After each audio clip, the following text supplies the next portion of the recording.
I know a big thing coming into tonight's preseason game was just taking what you guys did in training camp and how you applied it. How do you think those guys did today?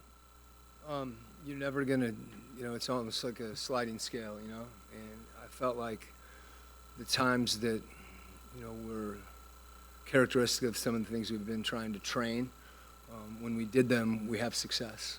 And that's always good to see. It tells us, coaching staff, the players, our entire group, that that's the path that we need to follow to be a good basketball team. And then, then there's Indiana puts a lot of pressure on you. I thought there was a point in the second half where we stopped running back. For the most part, I thought we were focused on getting back in transition. So just understanding how much our offense and defense are interconnected, but I was happy to see there was a real effort by our guys to do some of the things that we've been trying to do, and it's the first time we've had a chance to do that in the game. So I think their commitment to that will get stronger and stronger, and the more we do it, the easier it gets, and over time it becomes, hopefully more of who you are.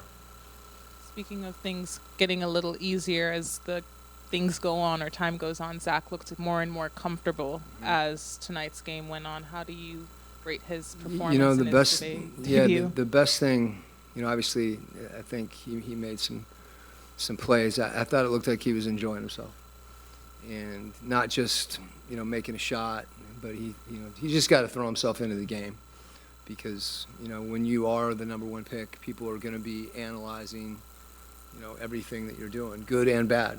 And I was happy he had some success tonight. He's going to have more good games. He's going to have some bad games. But seeing him really have fun playing with his teammates and, those guys making each other better was what I enjoyed.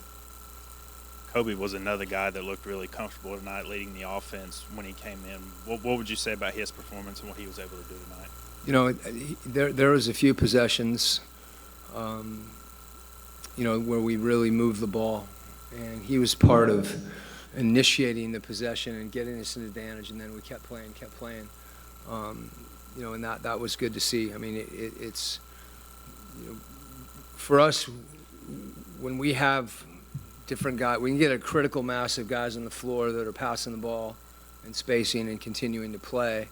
The probability that everybody does it goes up.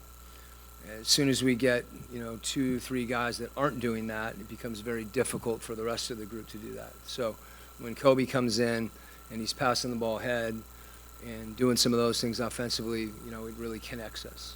And maybe the best thing that I thought he did tonight was he defended, to see him get up and get up the court. That's something that's going to be, we'll be able to see that some on film tomorrow, where that we had breakdowns. They put a lot of pressure on you. You have to guard your man in space a lot of times, but the times that you are able to help, you need to be there. You need to be there, and we weren't always there. But I thought Kobe's, ball pressure in particular really gave us a lift. Coach Vitt had himself some pretty explosive plays the second half.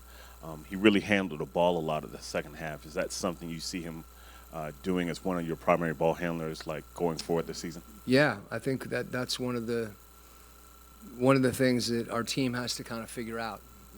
Something, talking to Trae and JJ even at the beginning of the game, we're trying to do some things that are a little, puts guys in some positions that are a little uncomfortable. Veet is comfortable handling the ball, and other guys have to be comfortable with Veet handling. And we're obviously comfortable with Trae handling. We have other guys that can handle the ball, maybe not on the same level as Trae, but you get Jalen in the open floor with the ball, and then Trae can be off the ball, and it comes back to him. And that level of trust that it requires is unique. You have to trust to give the ball up early, that you're going to still be a part of the play. And that's something that's been a big point of emphasis for us. When you get pressured up the floor the way that they were at times, if there's one guy that's trying to bring it up against full court pressure, that and you don't have to do it, why would you do it? You can just throw it to that guy, and he can bring it up. And that's the level of trust I think that will continue to develop as we continue to play together. Hey, Coach, you just spoke a little bit about sort of putting the trust in the guys and doing these lead passes. What does that look like in practice? How do you build that trust between guys? Because it really seemed like there was a big emphasis tonight. That's our players, embracing what we want to do, and it's not easy. It really isn't. It requires 5 guys. It requires 5 guys on the floor, and then the other guys that come in the game, can impact that. And when that's the case, the game gets fun. And it's not the only part of the game though. I mean, the same trust occurs on the defensive end. In a pick and roll, someone communicating to you, trusting that you have help behind you, and we need to keep building that trust. Coach, what are some things that you saw from Dyson tonight, putting him in the starting lineup, and how did he mesh with the group? Yeah, I mean,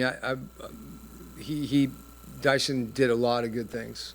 I thought, defensively, we've talked about his presence on the court defensively, but I thought he made the game simple.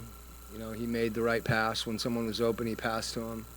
He moved without the ball when he needed to. He spaced. I mean, it's such a elusive thing to talk about spacing all the time, but that's if you're not spaced, it's hard to play together. And Dyson does all those things, and he does them intuitively, and he's committed to them, and as a result, he's someone that that makes his team better.